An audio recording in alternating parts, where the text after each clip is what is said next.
101.3 na yaduru doma manim asase paso osagefo aboboa no sompa 101.1 takwa 103.3 ya sompa takrade eno achi no o content fidie no so sompa 106.5 FM Accra eno ye Facebook ubenya yen na YouTube nso ya sompa FM live ensemi nyina ya bono boa de akwa akoto www.sompaonline.com Adamfo pa radio France Abrochimamu Paris ehonso wonse kan yen eno ena secure aso ye mu a endpoint homeopathy clinic wono nso pia yen ewie wakenkan fo ne triple amine eja pia pam dada mene menuanomoma Ajua asare ena afi oba pa nana ya kechi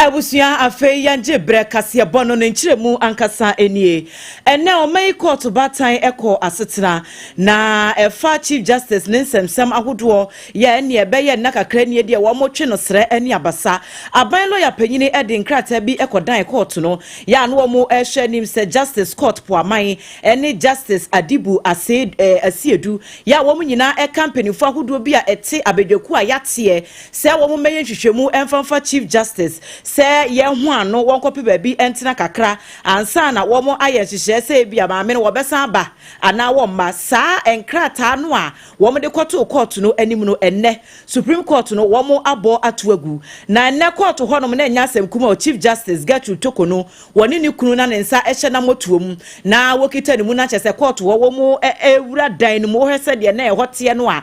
na ye nika kakra na injunction na wo mo ede koye no court no ede atu edwa ya wo kiremu ese eniyema hoduo bi wo honom a enya de ebetimi aboa ama ho kwan ama niyema me no ehwehwe se court no beye ede ama wo no wo mbeye ne edi kan ma me no ensem wo de kodan se nka asem no kura no wo mbedi a wo mu endi ne kokoam emma abontene afa mpenimfo hoduo bi nso a eti committee no sonso no wo besere se mienu bi wo mu a wo mu de nka yenyi wo mu ensi nchen enye sa ne case no enya de ebekoye yebekọ ahoma no so nya kodi nkomo ede afasa ensemi eho lawyer William Kusi eye mranim ne ene wakwadare pa wono a ene betimi aboa ya maye nchechemu ne enti a ene court no etusa anamo no lawyer awie wotemenka ya mo ha ne da wase ewo wadaje ne womre na josuo mi aba yo na ene court eko asetena ya wo mu echiremu se attorney general ne nkrata ya okọ file yesenka mpenimfo ahodo mienu a eti asem no eso wo mbetimi ayi wo mo edi afri ho ane court no admises asem no mepacho wadaroma maye nkyerɛkyerɛ kakra efa enyinaso nti a court no etu sa na moyi ene yo me dase me chia tiefo nyina nso sene he nim sem de chief justice president na so be in a free or filing case or a petition on Supreme Court and no seeking him a business omunchire provisions of constitution ma e ma ho kwan ma yemfa no yeni na asem kwan ye fa so di no nipa omote panel no so bi so omudibira omudi panel no so no ebe mo be ye ntanchia nti enyi omu free any others na we na attorney general etiam already preliminary objection sir asemna mamna be ni nyina so bia antike yemongu ni ehwemu kra yemongu eno de na no asem kokoye nti eno na ne Supreme Court no ejina mu ehwe ya ka be preliminary objection a chese yetians na edi asem no the Supreme Court tie attorney general de nti a o say ensem no de ba na ye hudu rada ndi yemomu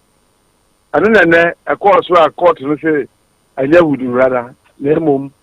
de odi aba no enso bi gina ma o se etie ni etie the merit enti na asem no de ba na ye niye yemu an bem na emom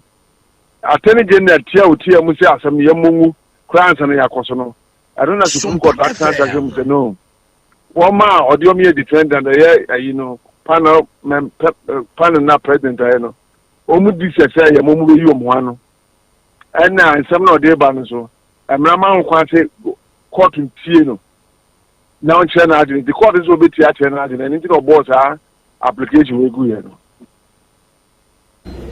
we dia wadaroma we see ya yetie mu ya court no so anya ntumi anya bia ye betumi akase emra no ene maame no di yie sanse na wo raise concerns bi e de afa wono ankasa any rights violation bi ehun now o raise concerns about what now we raise concern e de afa ne rights violation say bia na mo a empenifo no etu no krasa ankrofo no mienu a omuti committee no eso no ebetimi ama ono maame no ankasa akra no ne fa ahodie bi ne ade ye tietia so enti eno asesi akọọtụ yi anya ntumi na emra no ene maame na gina yie die no me information wa ha say Supreme Court abo objection na eji wezi no ana atuagu unless you have a different information about what happened in court today mpacho yenso yenya ntie se supplementary affidavit bi ya eno nso wo mo file ye e wo suspension no ho no eno nso sara e na court no abo atuagu na so matie sem ye nu mpacho wadaroma ane okay that what was there proceeding na ekoso come the nanama president itu no ana ma ministry mu say ono the officers ankrofo mienu no decision bi a committee be obo na be bo omo and you say mo transfer bi say pe no kore dia and the Supreme Court be here the substance of objection no and the mranica no match from at this point today Supreme Court kasa ayemra we better disagree, but I don't know. You remember, or machine. And the say you did so. Near head in Okakusi. Yo, lawyer, you know what's na ne krakra mo be kono. Se Chief Justice ya suspending way. Ni jina bia pa anything. Yeah, suspending for the time being. So much musa suspension just you didn't have some reason I said who fire. Over between the Chief Justice. He didn't have some say, as a born there, you be unity. And the General Brennan, also, actually say, or your comfort, and do a beacon. And you know, so no, I bought that file application about coordinator or indicated to the president, say she's ready to fight to the end. And he had the Bakakusi. Yo. Lawyer we die ma ye na wase ene wo bre ne wada age awie yi abusuafo enti lawyer William Kusi eye emranim ni ene na chese Supreme Court no kwa asetena no cases ahodo mienu ene wo mu ekodi hudwuma eye Attorney General ono ne objection na wo file ye ya wo mabo atuagu ena fa Chief Justice no ankasa so ne supplementary affidavit ono so file ye se de ekoso do asa wo mo twetwe atentire ni adwumakuo no ene wo no ankasa so ne right bi nso penifo pese wo mutietia so enti nsema hodo mienu yi ye kopie mu e wo Supreme Court wa ne court no aboni nyina to agu ho nkomo ena yakọ akodi yato akasia bono eso na asante mantemu jomtneni de ma MPP amanyoko no Yera Bernard entry bosi akonya dodo na efre no chama wuntumi no meka say wakwa mu aya sabia na dientia eno da na CID4 efre no wo awo wo office so wo mra na ensembe sabia no miense bi wo ho a ewo so obeyi ano na wo bro kodu ho do na yokofo nso ne womo so ba ya ombedo ano ase oni womo achi na womo nko omoso office na womo so nko busa ne nsemfo mienu miense bi na emu no ena chama wuntumi sa ase ne hododo no o onhye da nye okay sa eno nam so ema ne lawyer ejiremo ema womo ede ne kopie mu ayasabia na mika se chama wuntumi wada ayasabia na saye tunti no ne lawyer yo no kroya yemra hyebedwani yo wo Asante Achim North abato mpesua so honorable Andy Apiakubi one central for di nkomo wo bra chama wuntumi kopie mu ayasabia no wo chem se ane de yetete no sa anete na chama wuntumi enwododo no eno ene nam so ma no kopie mu ayasabia na bebi ogina ne de enya de obetimi akasa bia ayasabia ananse B ena chama wuntumi ewo yenkutie nkomo a one central for edi My client has been taken to the hospital. He is receiving treatment, so he will be there until the doctor discharges him. I know where he is, but I am not going to disclose the hospital where he is. We have given our statement. They preferred some allegations against him. He responded to them. We haven't finished with interrogation, so we'll come back to continue. Hopefully tomorrow, if his condition improves. Otherwise, he will stay there until that the doctors discharge him, and then we will come back to continue the interrogation. Nevertheless, we have also received this afternoon a writ of summons from Exim Bank, and we are going to respond to the pleadings tomorrow. And I'm very hopeful that we'll be able to mount a defense of the. Arishman Mani Bokasa ye enka name Rashabedwania. Now war Asante Achim North Abaton Pesuaso Honorable Andy Apia Kubi Onua Kroya Chamawun to meet the lawyer and no and then you quote Nani Yerasa Yen Sabaka Yen Centrani Yerasa Sene Chamawun to meet the one do no a year. And answer still now that's what I sabia to say the lawyer no a kind Yarasi and Sabeka, your reporter that hine, Kofi Esia now what boy your son some no enchimo. Now what bro Sabra who send me Esia not as a Ghana for air to tennis Rani and Basasa. I did my wound to me, I was rather wound to me, I bear what to me, Ankasam. Now no and the lawyer, any central for doing combo, ya watch it, Musa Bebia. Chama won to me that dear and ya dear obet me and a Ghana for a chayin and the young Tromuns and Wufo. And air to us no na a secure do me no case by the free SOMPA 106.5 FM Accra Dome Green History to wa na emuno and Dr. Rashid computer tanko Kennedy ho and no answer na ye penny a woda gifeka no mechre Ghana Investment Fund for Electronic Communication.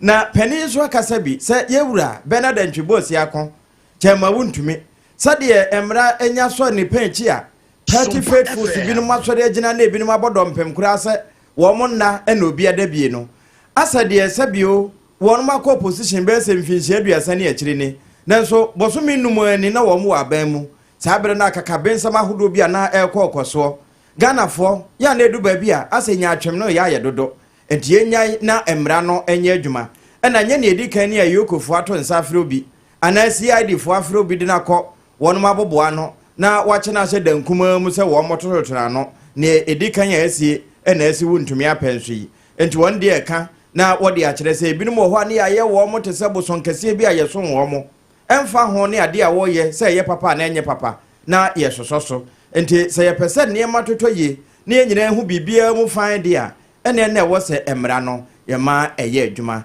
Gifek Penny Yura Rashid Dr. Tanko Computer Yanto so nsefo from na emrase bedwane ye ni musem se womo aba womo asetena e free break ya womo ekoye no emu na emperifo dia to dwa se sa asetena ya womo akoyi hye dodo no womo di gu akwan mu se de beye betimi abo mo man no sikasam tutuye agina brane na so womo tu sa na mo no ede ya na ne abadada no anamo ahodo bi a womo etuye ya entweye nam so amo man na boka e wo kwan ba ko anam ye no so no esese womo ye nhwehwemu wo sa ansem no eho na sebe wo mo hu bon mu nyina emra eni wo mu edi pepepe enti ne edi kan wo mbe ye hwehwemu edi afa covid-19 yade ye ba ye besense Ghana fo ko mu ne ewiase ama ahodo dodo no a nam so ema ka Ghana eboye e wo covid-19 hu nyina wo mu ebe ye hwehwemu e wo sa expenses no eho afei ejapa royalties due eno so ka hu bi PDS scandal ye ba ye o manfo twe wo ma no se trapia egu so enko wiase $190 million eni sika no wo mo kire se ewura mu e wo sa PDS nsemsem no emu no wo mo se sa ne ma nyina wo mbe hwehwemu na wo mo ese fata se ebi ye de wo mo begina mra ni mu kura no ye de wo mo begina ama bibia atimi akonkan majority leader Ora Mahama Yarega ene de nsemi etudwa. We will also summon Operation Recover All Loot Ora for briefings, particularly on the 36 financial cases worth over $20 billion United States dollars, including land-related fraud amounting to over $700 million United States dollars. The gravest danger to our democracy is impunity. If we fail to hold those responsible for this brazen plunder of public resources accountable, we betray the trust of every Ghanaian who demands justice. This House will ensure that the era of financial recklessness is met with certain and unwavering consequences. Abusianfo we die madaroma anyway na yekotie ye no eye owura mahama yarega na woka operation recover all loot ya ye trinity awafre oral no wo se emrasebedwafo wo mo ebeye update wo mu na fe sika huduo bi a ekoso wo mu nyina so wo ma ye hwehwemu enti eno no ye oral no edia na COVID-19 expenses no ne eho anamontu ahodo PDS scandal no so dia wo kan ye no yenkuti. Right, Honorable Speaker, during this sitting, the majority caucus will spearhead a rigorous pursuit of accountability in Ghana's public financial management. We will demand a full-scale parliamentary investigation into the handling of COVID-19 expenditures to ensure transparency in how emergency funds were utilized. Additionally, this House will revisit the unresolved Ajapa royalties deal and require a detailed update on the 190 million PDS scandal, a case of alleged fraud in power distribution that cost Ghana dearly under the previous administration. Furthermore, we will launch a comprehensive inquiry into the rampant sole sourcing practices of the past government, exposing how recklessness in contracting bled the nation's coffers while enriching a select few politically connected individuals.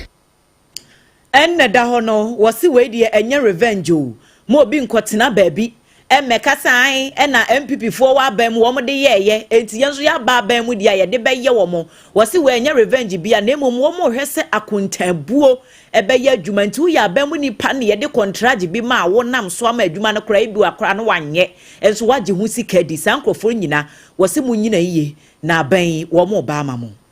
Na waswafo ya wano ene hwe yamano ne wonsem so meche yera okujeto ablakwa na asemo ena wode betu dwa se wokopie mu ewo Washington DC na chese Ghana ye embassy wo hono wapeso wotum mesanse nipa bi a hyada de sika bi afa wo monsase a ewo se wo mu ye hwehwemu pa na ewo brasa asemi betu dwa no na chese Ghana fo ye really setua pia ya ebi mu nte wo mu asokro ebi mu kwa ka se ene ye be ya oswafo yi ono ankasa yin no edi onyim ne humfi adwuma ni mu asanse ontumi nye adwuma no na didi mu a na dom kuma ye wo Ghana ye mra che bedwefie ya wo mu eda foreign affairs committee no eso ranking member edema ekuoyi abedokoi eye yura Samuel ebuginapo wode atodwa se wedie ne tintin ne tietie mu ane se waswafoi ebeye a wonhwe na asumdwe entimi emra esanse wo sori asem o ka no se bio enhye da mbo brasa ene no wabeka se wo social media ochena no wabeka se wo se ya de hadwe na wone centralfo di nkomo a yengotiembra. That the minister should resort to quiet, tactful diplomacy. If I may say, it's just been 5 months, 6 months into the administration of President Mahama. He's just been in office for 3-4 months. So perhaps he's still adjusting. He's readjusting from the opposition way of doing things to the arena of high-level international diplomacy, which requires tact, quietness, and diplomatic maneuvers. And so we are taking this avenue and this step to call on the minister and the Ministry of Foreign Affairs to engage the committee a lot more. The chairman himself, we've been engaging the chairman and the majority side of the committee, and they also seems to be in the dark in some of these announcements and decisions which have been made, and that there should be a lot more thorough engagement to the committee as opposed to rushing to score political points and as opposed to moving swiftly to social media to make announcements which do not augur well for the reputation of our country. Adishma Manipo Kasa ye ranking member ya wano and foreign affairs committee no eso Yura Samuel Ebu Jinapo and watch the mono just embassy numpo ye tumo or can see a tomb a sense of movie and no wasem and a Yura Samuel Kujeto Abrakwa and a new walkano and I'm so Emma Samuel Jinapo Edian year diaba.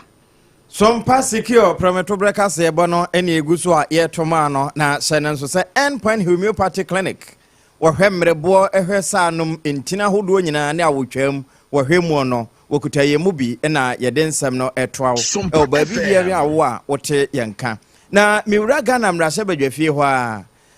wono ena ye mrase badwani ede mate mamufo a ewo ba ntoma abato mpasua so yewura asenso boache ene ne din ya Francis ye na brofo din pani ya kasa ewo badwafie hɔ ebra adantam mrase badwani Honorable Mohammed Adamu Ramadan wode beto so se enso yiri fa na de hye ye wo ne mpotamu adantan ne na afa ama ebinum kura afa ho ati nananom wonse do nti watworo klaka ya issue of badwafo nanim se wonom eye hwehwemu bia ne wo a adama ma wo mu ntwa woni enya adantan fo na sansemi ho na yewura Francis Asanso Boache bantama mra se badwani wa santemantam nso esori ginai ene wo se sabi eduba bia ya na ase afe na ebeba manyimu na sabi se yese yehwe ensuyire efa de hye de a enya adantanko eyo mamu ni nyina de esanse kuropon ahodo bia no ewom na wono se ya yewo no wo bantama etete no wo ho na wo hwe se de wanyini wo ho ne afoforo bia wo firi nkronkuma mu ebetena kurokasiem na wombo mpata esisi nsum na ahodo mu a se te bia ensuo yira ebefa de hye sansa ne kwan na wo mo asisi no afi Ghana fosu ne ye ban bia wo ye nsuo eto na ye to border edegu sumna ahodo mu no ne nyina de weiba na bra wo kasa no na ye nsa ntwerofo gina hodada esanse durumra se badwafie dia na ye atwitwie ekotwia ekra no. Mr. Speaker, the issue of flooding, as was experienced in Adenta constituency, resonates beyond constituency boundary. It is a national issue. As a boy who grew up in an urban community of Bantama, Nikumase, and also an MP from an urban community, I am acutely aware of the challenges of flooding and its economic impact. Mr. Speaker, the economic cost of flooding in our country is so huge to the extent that it undermines our development effort as a country. When Honorable Kabiru was speaking, he mentioned the fact that there are certain issues that should transcend beyond politics. One of such issues is flooding. As a former Minister for Western Housing, I am very much aware of various interventions that governments over the years have made towards the fight against flooding. During the period of President Akufo-Addo, investment in flood control measures alone was about 600 million Ghana cedis. Mr. Speaker, flooding, we all know that there is inadequate drainage infrastructure in our country. Yewra Francis Asanso Boache bantama mra se badwani na de to se wono adansie ene enwuma ahodo no wa hweso pa mampani Akufo-Addo apenso na wo hwesika wo mo pompe di wura se ensuo yiri fa afoforo kwan ebefa so a ebefiri ho enye sika kuma na ensu ni nyina emu no edaso a efa de hye ntia mfa ho ni sika edi bewuram se yesu ni eban bi ansesa se tie bia de ebekoso atena mu ani na se ye wo ba bi de ani hwenso a ene Metropolitan, Municipal, and FA District Assemblies no. Womo ena eba apapa amamu mra no a. Eboa ema yetiminya baabi tena nom ne hyehyɛ ahodo no. Womo na hweso. Enti ekeka ayesa de yekeka mu ne yekeka dampan. Womo na wose yekokeka womo. Ebio sa yesitu nsuo bra nsuo to ne yatuura edegu yegata ahodo mu no. Eno nso kofrefre ba. Ene afia yesisi edisi nsumna mu no. Say yanchi and one free home near Mamra Kete and Yajuma, and a because to work emotion. Another issue is also the haphazard disposal of waste. Everybody knows that when you put waste into our drainage channels, it blocks the way to the extent that when it rains and the water cannot find any other place to pass, it will just overflow into the communities and it creates flooding. But yet, people continue to dump waste into our drainage channel. We continue to blame government, we continue to blame the district assemblies. The Speaker, what are we also doing as citizens? I'm urging a community action against this issue of flooding. Yewra Francis Asanso Boache bantama mra se badwani ya kane na wohwe adansi ehonsam so na ate se wokasa yi. Institute for Economic Affairs edwumakuo ba ko ebo man ni sikasam toto ye wo mka bia ewo mu pa na senior fellow ewo atnaye ho Dr. Vladimir Ntwidanso opanyini dia tudwa ya wo Ghana fo nyina kokone aban tichu se meye tirimu enye ede na nsemu entemu asidi ekoye ya hode abamu edi $1 ya hye na moto mu boni dono ye omanfo ani age edi ahurusi wo se ebetimi abase December bosumne bedru na chesafi ye wieye na sidi no asan hyase tete kofom kopim se enye agye sɛ mpanyinfoɔ yɛ nhyehyɛ na ne tutu ama no ne edwadie yiri mu dan kran ɛwɔ mɛy emu wɔ sesa asɛm yi a wɔde tu dwa yi enye se wadan no ho konfo bone ya wo ba be hye nkombone amakura abo na emom no we no enye amano sem so ahwehwedi wa no wode ahye nani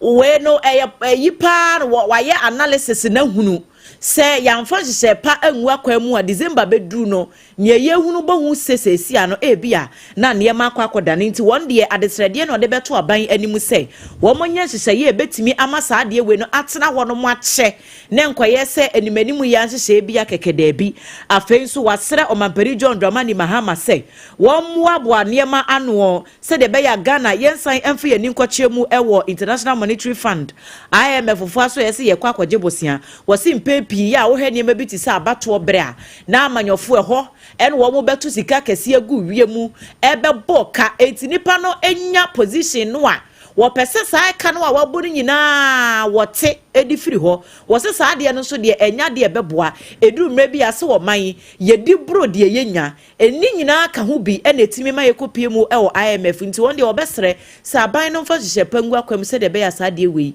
yenhunu bibio. You must try and be an export economy. That is the only way you stabilize your currency. That's the only way you make the other currency lower or stronger. So what we are doing is that we are not stabilizing permanently. We'll relapse. By December, I believe that will relapse. And I'm saying this from a technical point of view and I'm not doing politics with it. What I'm trying to say is that it's not yet hooray for a CD kind of appreciation. Dr. Vladimir Nchidanso a senior fellow at Institute of Economic Affairs. Yemfa kasiabonu mbewam ewo apomdin ensemo na apomdin aso ye wa santemantemu en wa mabobonten e de atodwa se yade hypertension yade ama ne homne so pa ewo omai emu waso bewu se kwabrane namo ne so hypertension na ekunu wose wo moye hwehwemu ewu se Ghana for wo mo ewo sa yade bi beye wa hamo nchichemu aduonum 50% ena wo mo nam ho akese hypertension yade edokro wo mo ne nam so ema ye ne Ashanti Regional Health Director Dr. Fred Adomako Boatin etwetwe nkomo no ochem se abibia no wo ye nipa na wo a e wo se obomode akwa ya sabia ni yehwehwe oni pedwem mu se yade bi e wo ho anase yade bi eni ho esanse hypertension yade se wo ho krompo anya ade a obewu se wo sa yade ni bi until se obekwa ya sabia mo wo mo ahwemu enwu se hypertension ene ha wo no anhwa ebeduru na wato ya no e wonsie do na wone central for di nkomo a sei ene wo kan Afana nyina mujabroso bosome World Hypertension Month and I'm standing to know Ghana Health Service ye team ye mujabroso bosome ne say enipa million ye beti chiro mu nyina ansa so for enipa 10 or more hypertension emu 5 omu nim so mo mujabroso and afa nipa 4 so ba ko kra on chekere ne sada enti ama mujabroso ye friend say silent killer gone too soon or die I'm sorry heart attack or nama no twahwe ni nyina a complication of this hypertension we don't know awareness no is to really say you be on mask your problem no so yeni into as a regional health directorate Ashanti region and yes you didn't have your body rule yes charity begins at home yes so this day you know all the workers in the regional health directorate regional medical stores cold room ya chichire obiansa including me ya hope ya sugar now will be so you better refer to a place that you go. Adishma Manipo Kasa ye Dr. Fred Adomako Boatin wano ena ye Ashanti Regional Health Director ne nini ekotie yen. Ene ye firi Asante mu a ye wura mfimfini mantemu na efutumra sebedwani ye wura kwamena wasahene Alexander Afenyomaken. Wode foundation bia ba ya to ne din se Mambis Foundation na efutu afa hono wono mo ye screening bia nipa be sempema duonu de anase empema hanu wo mutumi ewe wo mu nyina mu screening na screening no na fa hepatitis B ho yade a eka wo a ese wo mrebo na so ebewie ne wede eka wede kura etime de ba na emu na Dr. Paulette Brown wono ene gina mu eye screening ni nyina na wode to so kyase sanyare we no ehhehye nipa ho pa na kwan a ene ye fa so na eneyemo yeti egro ne ni ho de breko a yemfa sike okran sike ye ho na kampese ye huni nua eboni no eno ka ho pa ene de yare no tretre enti yenhwe ye ho ye e won nayi mu ho right now I can't say the vaccination, but then we've seen about 20,000 during this screening. This is just for the statistics of this foundation. But of course, the health workers too, we have what we have done already. But so far, it's like hand in hand,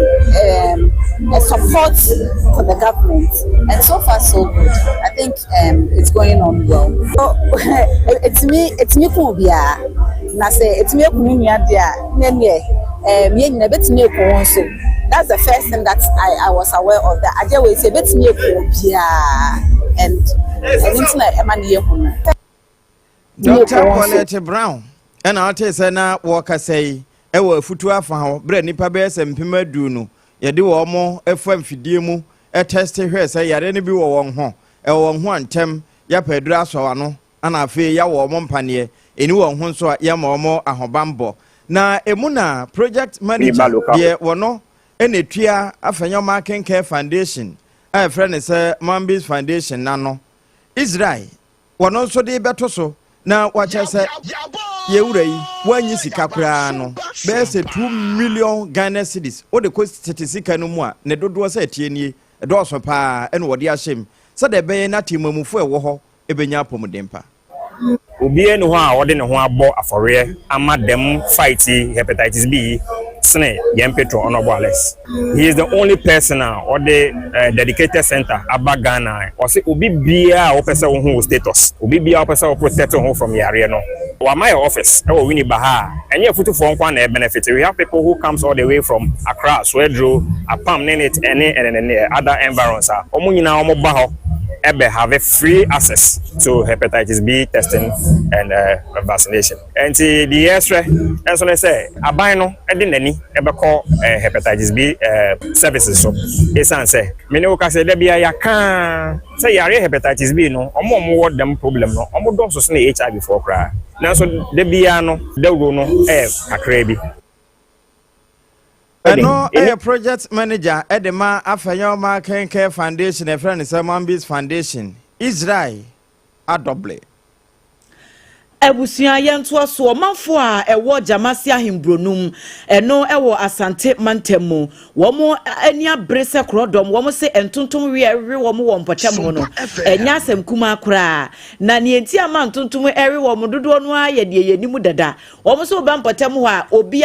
abenya no atonwura agu ye se da enni bia ye bia ye se aha ne ye si wo se wo ye bola fakogu ho wonam a unhia dasbin kese bia bia wonum bibi kura na aduane bi kura na aka ubegya dia tumti di obi apɛ ɛn wɔyɛ ɛwɔ mpɔtam hɔ nom nam so ama entutum de wɔn mo we wɔn mo bi fine ensu papa ebi ni hɔ no wɔn anom sɛbe baabi a yɛgya yɛ nan kura no akwakɔyɛ wɔ haw ɛde ama wɔn nti wɔn asɛm a wɔn ka nyinaa ne sɛ entutum so de ɛde atiridi na ɛba atiridi nso yɛ yade etimi ku nipa ma ne yɛ yie enti wɔn mo srɛ sɛ mpanyinfoɔ ɛmfa nhyehyɛ enwu akwa mu ɛne MP wɔn mpɔtam wɔn MC aban wɔn mɛyɛ wɔn mmoa no wɔn mpagya na bi ma wɔn mpensuo pa ya wɔn bɛnom wɔn mpɛ bia ya wɔn betimi anya ma wɔn a wɔn bɛto ewura agu ɔmanfo yi wɔn ne yɛn nsɛntwerɛ ni bawa beidu ɛna di isa nkɔmɔ yi ye hawaye wɔn pa ɛyɛ toilet boiler ɛna nsu ɛna ha yɛ kɛse ɛwɔ akyerɛ yɛ nyɛ ba bia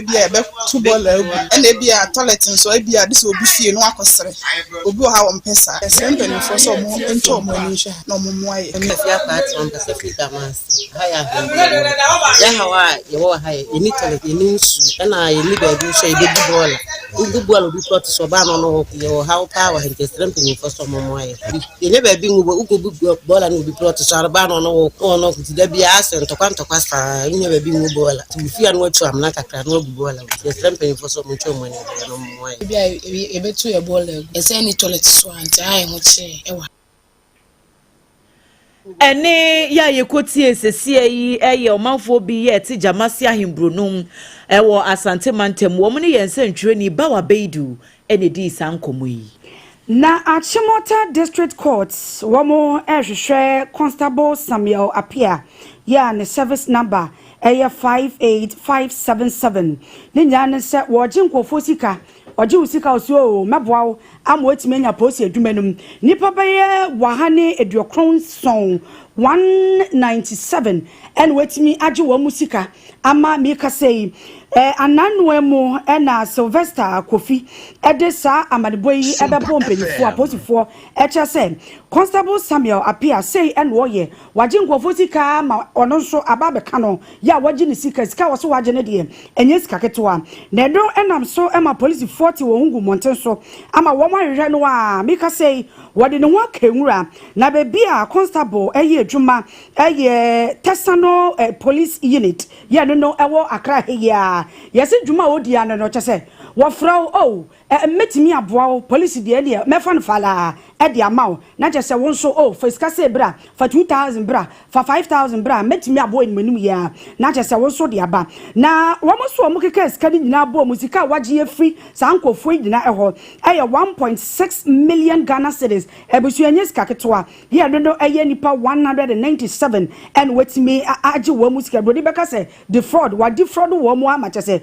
wo mo esika nyina asam na meka se sene me di kind to dwano Superintendent Isaac Okansi wono eye Tesano district police commander wono ne central for the di nkomo ya wo chese emprempre die wo mo hu be bia Constable Samuel apia wo sisi a lebom no wo mo di wechi di aja police force be bia wo be hu no se bia timemfo wo a wodi abrante ya wo di sanyambra hyem no hu ne pe bomode asa be ma police for abedoa no ene onye hu no pen tentem no wasikio no ama obi ehunu se esumasinie secure sanitary pad we edumienu kase ebo edifiri sompa fie ene eto ba bia wo bia secure ya ye ka ho aseme ya hotetam ema na japade no enti se wasi unyintam so nko ade a wohia bi saada na ne aban de chicheche onya bana se ohwe na secure ni mu a no mu aka kire no se secure no ene ye no wo Ghana ha eno nso na taba no emu wa etimiji heavy flow kra ye ne gel ema ho ye wese na we ya mekan se unya duru kumase santimantemu baby asompa 93.1 we mama excellence cosmetics wono na agi ni nyina boso a woto ma de hye wo ho enya bi e wa abofo kwanso we no eye kwada so estate taxi rank hwa asempa pharmacy dadem e ho na won se kan wo no e fa dum pz nso ubenya won 0243862158 yan wa fresa ahomai na won so wasiki wo ho Endpoint homeopathic clinic say eba physiotherapy ankasa wo mo na abin mu eno achi massaging wonte hu jai kra eyemrebuo mu yade anasa no ebia ntinini ne ho aka sebi bema ya ogu mema nyina animu ase bra wakogina wo mo na mu e wo ma kansie mu ene ka ho na ko endpoint ne ho na abeye free wo ba wo de ne ya hohuru mu a yesi ntimi ntene mu a fako endpoint na enema besesa wo madama ye na ye homra ye ba ye be wuram e wo Ramsey side ho sakumono adehia ye bubu wo madanguo wo mo de nsem bi atodwa na pani ohwe ho nso wakasa de afa ho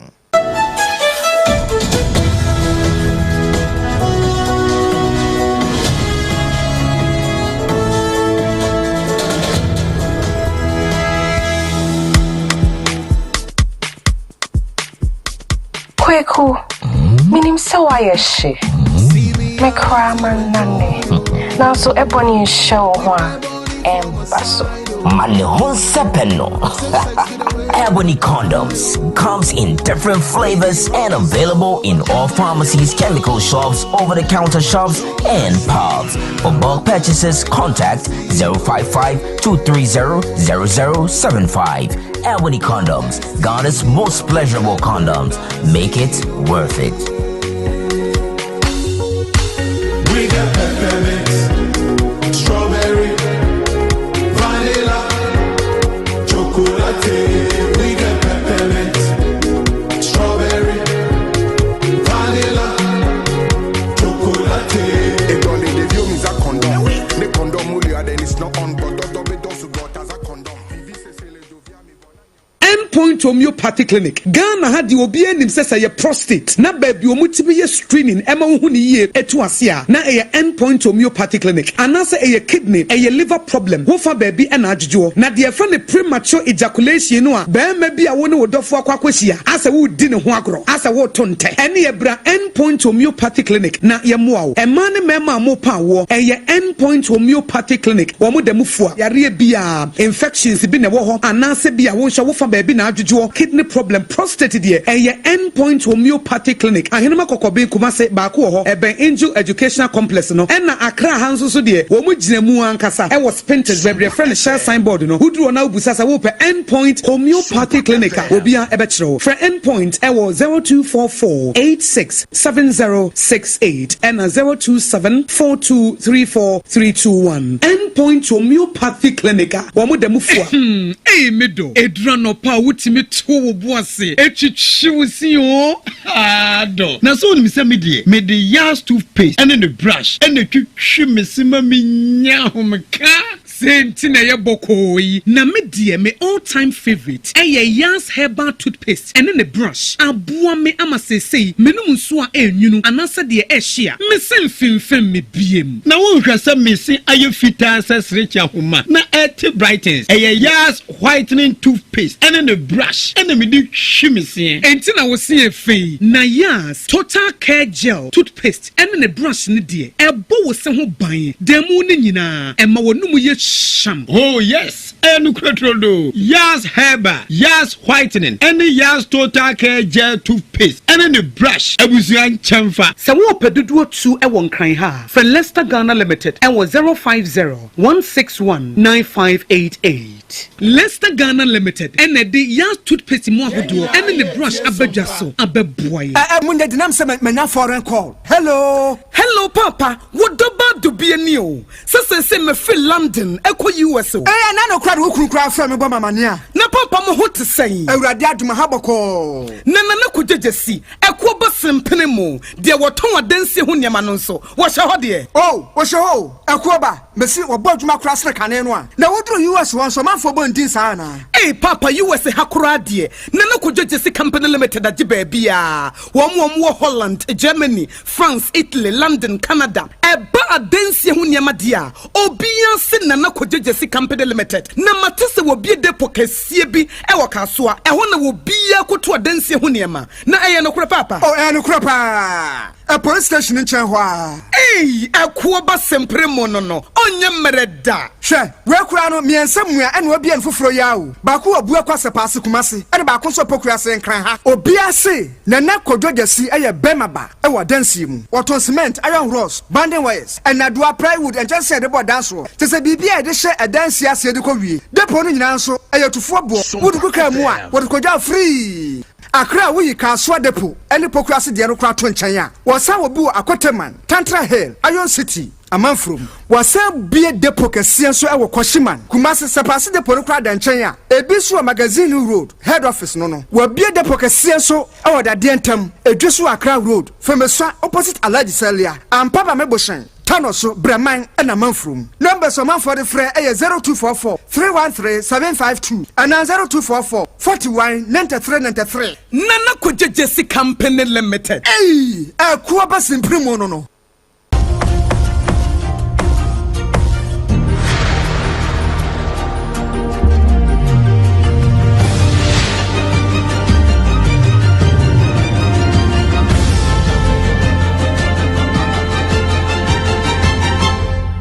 Pakasiebo ajibebia true ajibebia ayesem fnama no na yeda so agina mamre no yentoa secure dumienu kasebo no so ema free SOMPA 106.5 FM Accra na Accra Regional Security Council yefre omo resec wono masa akọ de toso bio ya Ramzia side ho sekomono wo mugu suwa bubu adani bigu titru de sisi nsumrem ene emiame ya hodo a wono mo susu ne se eba wo man ni kropon no na bosie mu a ene kwansan ke sisi afiesi ho na ensuo fabre ene ho na enomu na wono mu a wo mafie bi ho akeka se de wo mu si bosu jetre wo mu sugu sompa so se mu na mo kan kwa akiri na mpanimfo nso tie mu de ye fa mu ni monka bi mayen Ode be ya saje wanyina edmolisi ni nyina na mode ye ka test na mode boya anka ye ye de fa na akwa oba no ka to say be bia ye wo no e wo ye ye money sika ode ye 20,000 ode me 5,000 ode me 10,000 ode me 20,000 o sia me me ye de ma no ni nyina no wasa ko se baby no wasa ba no ba bi bu no akwa o ye forestry man o wa heavy video wa mo function wa ko te o le ko no wa mo function to so o mo ye bro mo te bribe e be ni fu o mo di dia nyina de bribe ade o mo ye wa nyina over 40,000. I could do one. About the trust say, demolish it. About the catcher say, I come and see. I just can see. Now be there come. Yen sit down and then they be down. I flood area be because started free MF estates and then you sit down sir because in some the man who sit down when you feeling the air come back. Sound that down it here. And ye woma won ho aka bie and ate se mabasia. Wọ́n abọ́ abọ́sọ́ títí wọ́n bọ́ wìrì mọ́tìmí esi baabi pantampade wọ́n abusua ekọ́dem arahosemi ato wọ́nom na ediya na wọ́n bọ́ no yowura Thomas Akwa sakumo no Ramsey site hɔ no wọ́n na yɛ site manager ɛna ni so se ni mo antemu atete wontoma ɛna sabi memfa ato so na mo ma ne nyɛ hɔ wɔba bɛyi ne ho ano sɛ nokore bi anim wɔn gye ka prɛ emfiri obi ahɔ. As for the accusation, I don't know what they are talking about. Because for me, I will come to work. If where you are building is wrong, I will tell you where you are building is wrong. But humanly speaking, you will not get everybody supporting you in doing your work. Day in, day out, you might have any. But the issue is that, is it everything that everybody will say that is the truth? No. If anybody is saying, I have collected anything from anybody, they should bring proofs. And I'm ready. Eno ye wura Thomas Akwa na womo bonidin se ono ajejeje sike bia woma womo ho kwan se womo nsi na hode asem bia ne ho ekowie empanimfo ebuguo no nkyɛn ne yɛkɔ ya yɛkɔtie nkomo yi. Enkrata bi efri asanteman nananom atrankonwa aba montene ya we no wo mo ka kire nananom ne omanfo nyina se Mampon Traditional Council ya wo mo ene asante wura otumfo se tutu a wotoso mienu atenase adi ho enkomo bibia a dadin ya adwen nyina kɔbenkro mu se da sebre osei bonsu otoso mienu eye Mampon hene na yeyo no ho hyehye ne ntutuye nyina nyame ya domo a memene da June ne da etoso enso won be ya to mu akopem ne da etoso enkron ewo afia emu ne sa enti se dia asante amamre ne amane etie no emperifo eche se da sebre wom de ne beto empam ewo amani Ampon Silver Stool Palace ahemfie honom na afei nafu amiensa no nananom mpanyimfo ene Ghanafo wom aba na wom aba bejam da sebre osebonsu na wom de wom last respect amano ansana wom akwakokata na chi kwakrakrakra enti National House of Chiefs fo nso eba bepiemu ewo honom hemfo ahodo eni mpenifu efri aban mu wom nyina ebeba na wom ede wom last respect abema opanyini no ansana wom akope no krabre na nafu amiensa ya wom ebededa nana ewo empam no juada no ya eye June de toso enkron no saada ne de wom ede esi ho ede ama asante wura eni nananom a ewo Asanteman Traditional Council ho enti 7th ni 8th no eye general public no ena 9th June no eye mpenimfo ahodo bi na chesa Asante wura ene ne manfo womo ene beba behwe nana ansana womo akope no krabre ne santi nkrata yi emu no womo asre se omanfo nyina womo ne mpenimfo enya adwene na eyeyo no ho hyehye ne ntutu nyina bibia entumi enkonkan sa enkrata sie Ora Kwame Edusei Ajeman wono ena etworotworo edema Asanteman nananom atrankonwa wono ena nensa ehye asie Mensi Krachi penyi ya wono na wo New Jaben North ehwono moye Honorable Samuel Adongo wababonte ede atudwa se koforidua na afei suhun kwantempon no wono mo hyase a wo mu siesie so na wone nsentwofo di nkomo na asem okan ne se aban no adahumenti no wɔn de mfidie a wɔn betumi de asiesie akwan a asebio atete apansam de aba nti enya ade a wɔn betena se aka sɛ wɔn de wɔn ade so beto aban no so na wɔn atwen aban no a ama na ba bɛyɔ de wɔso yɛ sisia na wɔn kasa de machines abodo mfidie wɔ hɔ no mu a wɔn betumi ahyɛ ase na wɔn asiesie kwan de kakrakra kɔpem sɛ aban ana bebi ebeduru no wɔn betumi aka sɛ bia wɔ sɛ aban no ebe mu ansa na wɔn ato nsa de afrɛ aban no bra wɔn nsɛntrofo di nkɔmɔ no sei ɛna ɔkan adwumadie no botae akyerɛkyerɛ nyinaa ne sɛ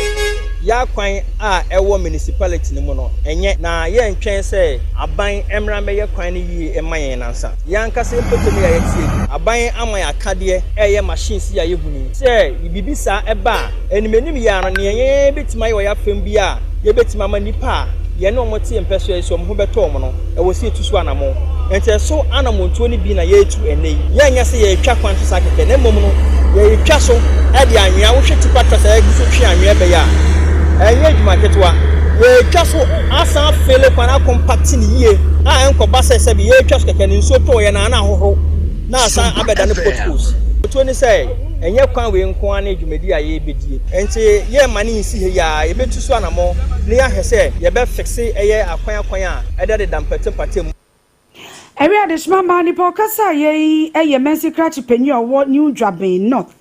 Honorable Samuel Adongo na wawie ye no na drivers for wo nam kwan no so enso ni nsendrofo di nkomo no muso honorable de oso a oyo obetimi ayo ama na broso na wo mu ogidie wo ni mu se emprempre no akwan ya atete apansam no honorable besiesie ni manimi akwa we shi de onhia so bi na be ka kire wo Samuel Adongo so yen dia ye ni madwuma obetimi abo ye sra ban ne se onto da ni me ha kodum kwan so enka auto check animu ha na se fiti workshop eba no akwan no asai kura o me betimi aye bibia fa ho aba na ye yi ane de wo so wo be hu enyenyenye bi mi ka se me ho bokura asai ka be be fa bia no na asai na asai enkan se enso to a enka we kura ye enyenyenyenyenyenyen kwan ye very very bad nti wo de be sra momodian no mai se mani mo be se 4 o'clock driver bia ma ha highways bo so mu dino be on pay taxi ba omo ma bo so ba mu car se be say ya kwan especially Koforidua metimi aka se empanifo ni yanini asese bi wo mu triti a ya wo ya nam kwan so se ne ayanka oman hu na ayade a yeye na homete se aban mu mpanifo amma omo hu me so ebedumre bi no yenso ebetu ye hofo ewo empanifo ye ho Additional money I would draw a quote ye drivers for one more far for Adrian Suhum, quantum ponus, one more name near quote. And yenko wie kase no ewo America brochimamu yura Donald Trump na boboano na US President Donald Trump ne nhyehyɛ ya hodoa wodi gu apono so se bewyo na ne mamu menteme ho ase nyina eto betimi atwa no akeka ma o my Ghana nsokora akwakoka yembi na eno na ne twerɛfoɔ sononko owura Marco Rubio de aba beto so kyese se wo hwɛ memo ya wo mo twerɛ de beto na boboa no efiri mampani akache a se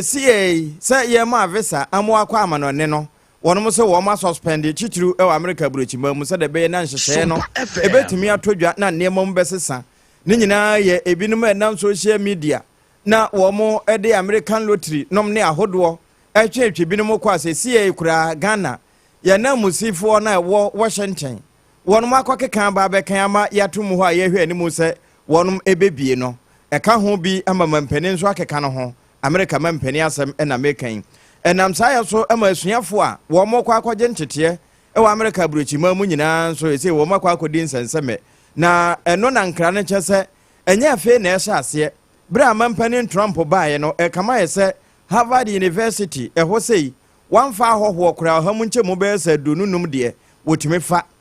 menteme ho ase bi twenity a ekwawie na ye sa Palestinian fo no ebia na wonom wo ho nom ne eho ade na wo ase yinibakukufoi eba beko a de ama wo mo akuro ewie na ma Trump bufu pa mo ka se mo akro de bo wo mo no wo twam nom ne eho ade eno na didi mu ama sesei akeka ababeka suapon ahodo aka nyina ya sesi ye akwakoka American visa nso a ebinimo pe de akwakogye ntete nanso ne nyina mu no federal judges wo mo nso ani abre egum se wo betimi abo wo hommɔden na emra no babia se to bia ya bema adehye efiri amahodo so na wɔbɛgye ntete wɔn nkrata asɛm betumi ayeyie no wɔn mo hwɛ sɛ betumi ayeyie ntɛnɛ wɔkɔ a ansa na no ɛne American embassy te sɛ nkran ha wɔn do bɛfa nneɛma mu ahohoro ho ne wɔadwene mu nyinaa busabusa wɔn nsɛm bɛɛ deɛ wɔ hɔ ansa na wɔn nsa bɛka krataa no koraa atumi akɔ a wɔn nsa aka akɔ